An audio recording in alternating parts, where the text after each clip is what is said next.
धोलाई विधानसभा केंद्र के बाब नित्यानंद बहुमुखी विद्यालय में आयोजित मातृभूमि कप फुटबॉल प्रतियोगिता के क्वार्टर फाइनल में पहुंचा जाने माने फुटबॉल दल जमालपुर एफसी। इस दिन 3 के मुकाबले 1 गोल से अंजलि एफसी नूतन बाजार दल को हराकर उन्होंने क्वार्टर फाइनल का दर्जा हासिल किया।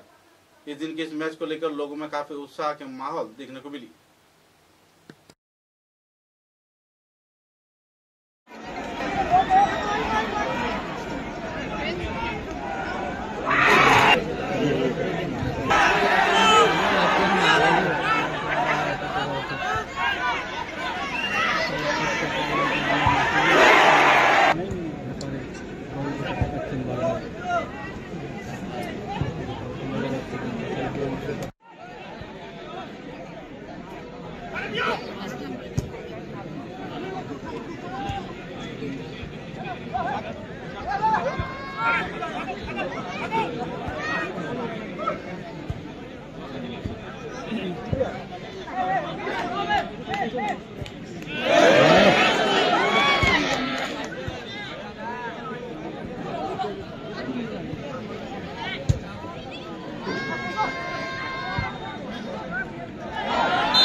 সত্যিকার অর্থে আমি আগে শুনেছি আমার আয়োজক যারা আছেন তারা বলেছেন যে আজকের খেলা দেখার মতো হবে, অনেকটা উপভোগ করার মতো হবে।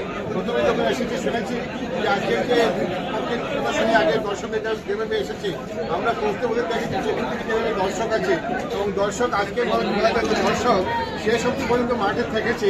দুই পক্ষই দুই পক্ষ খুব ভালো খেলেছে। দুই পক্ষ খেলার পরে এক পক্ষ জিতবে এক পক্ষ হারবে, সেটাই স্বাভাবিক। আমরা খেলা খুব উপভোগ করেছি। দুই দলকে অনেক অনেক অভিনন্দন শুভেচ্ছা জ্ঞাপন করছি এবং আগামীতে এই মাঠে আরো ভালো খেলা দেখবো আমরা এই আশা রাখি।